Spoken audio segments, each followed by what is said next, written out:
Toda boa dádiva e todo dom perfeito vem do alto. Procedem do Pai das luzes, no qual não há mudança, nem mesmo aparência de instabilidade. Podeis vos sentar?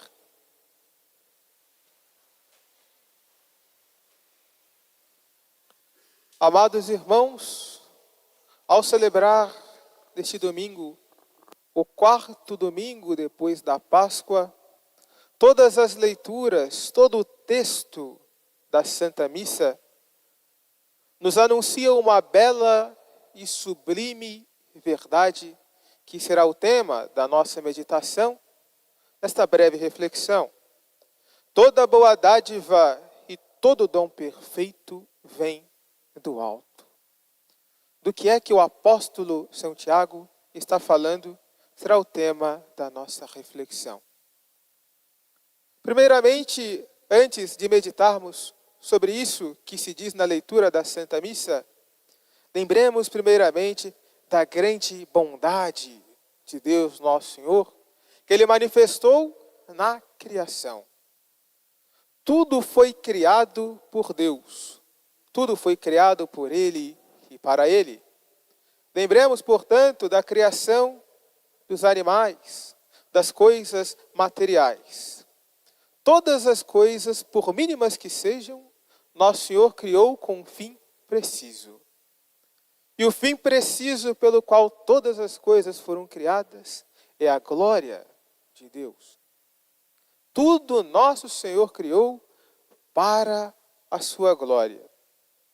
Portanto, o menor dos animais, por insignificante que seja, foi criado para a glória de Deus.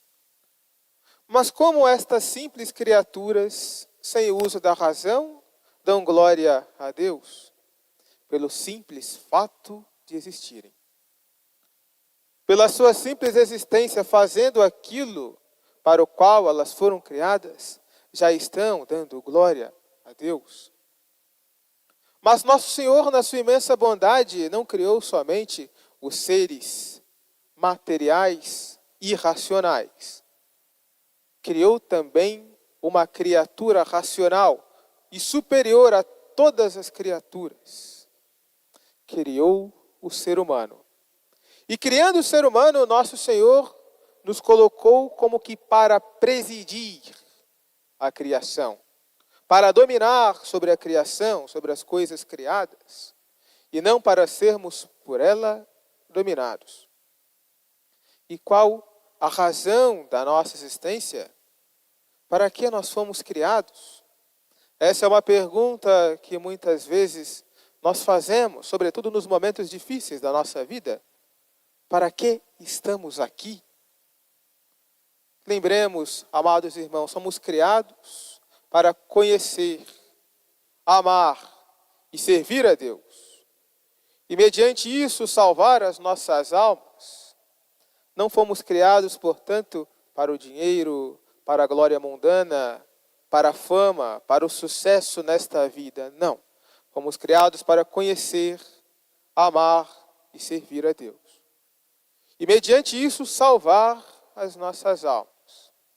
Portanto, aquele que não vive conforme este objetivo é como uma faca que não serve para cortar. Uma lâmpada que não serve para iluminar. Fomos criados para a glória de Deus, para servir a Deus. Mas há uma grande diferença do modo como nós servimos a Deus, do modo como que os animais e as criaturas irracionais dão glória a Deus. As criaturas materiais e racionais dão glória a Deus por instinto, porque foram criadas para isso e não podem fazer de outro modo. Mas nós fomos chamados para o louvor de Deus, para glorificá-lo mediante a nossa liberdade e a nossa razão. Portanto, nós somos superiores às simples criaturas porque possuímos razão. Nós somos seres racionais. E justamente porque nós somos racionais, Deus nos fez livres. Portanto, se nós formos ou não adorar a Deus nessa vida, isso é algo que dependerá da nossa liberdade. Deus nos criou para isso, mas na nossa liberdade nós poderemos fugir do desígnio de Deus para nós. Mas, justamente, para retificar a nossa vontade, conforme esse fim último sobrenatural e sublime, é que o apóstolo São Tiago nos fala de um dom perfeito que vem do alto. E esse dom perfeito que vem do alto é a graça santificante, é o estado de graça. Resumidamente, o estado de graça é a vida de Deus em nós. É o próprio Deus que vive e santifica as nossas almas. E esse dom da presença de Deus nas nossas almas é um dom tão alto, excelso e magnífico que Santo Tomás chega a dizer que mais vale o menor grau da graça santificante no bebê que acabou de ser batizado do que os bens e posses de toda a natureza criada. Portanto, diante de toda a natureza, diante das posses de todas as riquezas do mundo, mais vale o estado de graça num bebê. Porque tudo isso que nós temos no mundo é natural. Mas o estado de graça, a vida de Deus em nós, é sobrenatural. E, portanto, ultrapassa a toda a natureza criada. Portanto, amemos o estado de graça. Busquemos viver sempre em estado de graça. Foi para isso que Deus nos chamou. Essa é a razão da nossa vida cristã. Viver na graça, na amizade com Deus. Quando Deus, do alto do céu, olha para uma alma em estado de graça, Ele vê naquela alma a presença da Santíssima Trindade. Ele vê a semelhança daquela alma com o nosso Senhor Jesus Cristo. Ele vê ali a presença do Espírito Santo. Por isso devemos sempre buscar manter, preservar essa vida de Deus em nós. E o contrário disso é justamente o pecado. Se a graça santifica e embeleza a nossa alma com a presença de Deus, o pecado, pelo contrário, faz da alma de um filho de Deus um inimigo de Deus. Faz da alma de um herdeiro do céu um herdeiro da condenação eterna.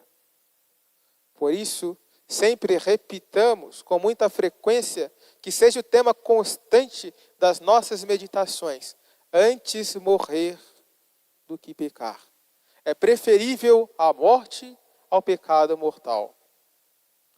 Mas também, ao falar dessa presença de Deus nas nossas almas, Nosso Senhor, no Evangelho da Santa Missa, fala para os apóstolos, anuncia mais uma vez, que Ele voltará para junto do Pai.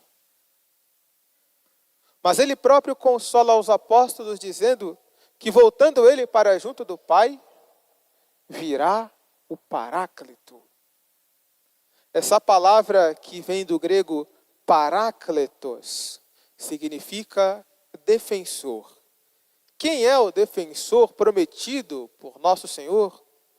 Esse defensor é o Divino Espírito Santo.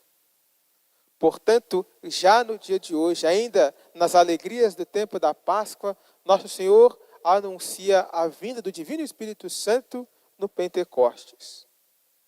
E recordemos sempre, foi naquela festa, naquele momento de Pentecostes, quando o Divino Espírito Santo santificou aos apóstolos, que nasceu propriamente a Santa Igreja. Portanto, era necessário que Jesus voltasse para junto do Pai, para do alto do céu enviar a nós o Divino Espírito Santo, e assim se iniciasse a obra da Santa Igreja.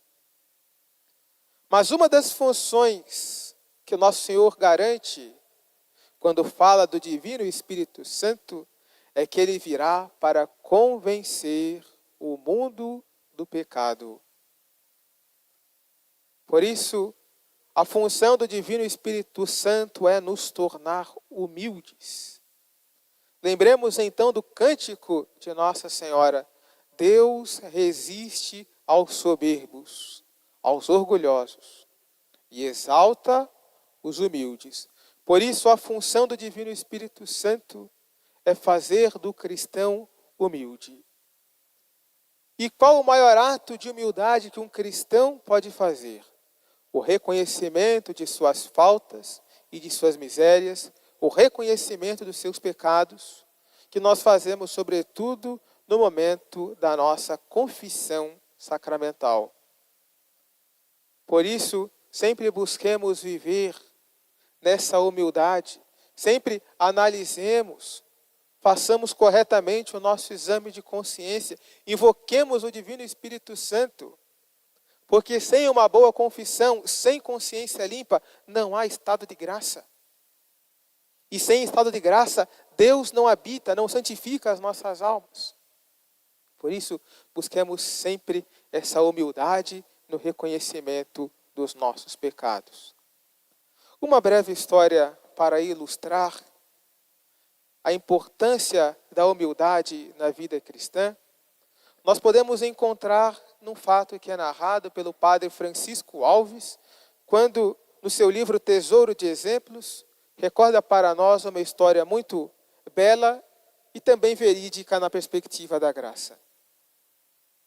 Ele fala que, num determinado dia, o rei mandou o governador de uma cidade visitar as prisões daquele lugar. E ele começou por visitar uma prisão específica, e lá estando diante de toda aquela multidão, por volta de uns 100 presos que ali estavam, ele quis conversar com cada um. E buscando conversar com aqueles presidiários que lá estavam, ele perguntou com muita compaixão, querendo saber a situação deles, e perguntou: mas fulano, por que você está aqui? Qual a razão da sua prisão? E então, o primeiro sujeito respondeu: senhor governador, eu não fiz nada. Na verdade, foi um engano. Eu não cometi crime nenhum. E depois, ele foi então até o segundo e perguntou: por que você está aqui? E novamente ele falou: senhor governador, também não sei. Não sei por que estou aqui. Alguém cometeu algum engano, eu sou inocente. E foi então até o 10º, que também era inocente. O 20º também era inocente. Chegou no número 99, o sujeito foi humilde. E na sua humildade ele reconheceu: senhor governador, eu estou aqui porque eu cometi um crime. E é justo que eu esteja aqui. Portanto, olhemos o que aparentemente se passava nessa prisão. 99 inocentes. E só um se reconhecia culpado dos seus crimes. E diante daquela cena, o governador falou: fulano, você que é criminoso, dê um passo adiante. Ele então deu um passo à frente e o governador falou: você, por causa dos seus crimes, será liberado. Porque você é o único criminoso nessa cadeia. Ou seja, você é um mau exemplo para essa grande quantidade de santos que nós temos aqui. Portanto, olhemos o que fez a humildade. A humildade do homem que se reconheceu pecador foi causa para ele da liberdade. Enquanto que o orgulho daqueles 99 foi a causa da sua condenação. Por isso, queremos viver na graça de Deus. Queremos ser realmente perdoados dos nossos pecados. Sejamos humildes. Reconheçamos-nos culpados das nossas culpas, que Deus virá em nosso auxílio com a sua graça. Portanto, amados irmãos, já nos preparando para as futuras alegrias do Pentecostes, pensamos então a nosso Senhor, que nunca tire da nossa alma a presença da Santíssima Trindade e que o Divino Espírito Santo possa sempre, continuamente, iluminar os nossos pensamentos, os nossos corações, para que, através da humildade, a graça de Deus sempre esteja conosco. Peçamos também à Santíssima Virgem, ela que com sua humildade conseguiu a graça da maternidade divina, possa sempre interceder por nós, para sempre amarmos a Deus. Louvado seja nosso Senhor Jesus Cristo. Para sempre seja louvado. Querida Mãe Virgem Maria, Fazei que eu salve a minha alma.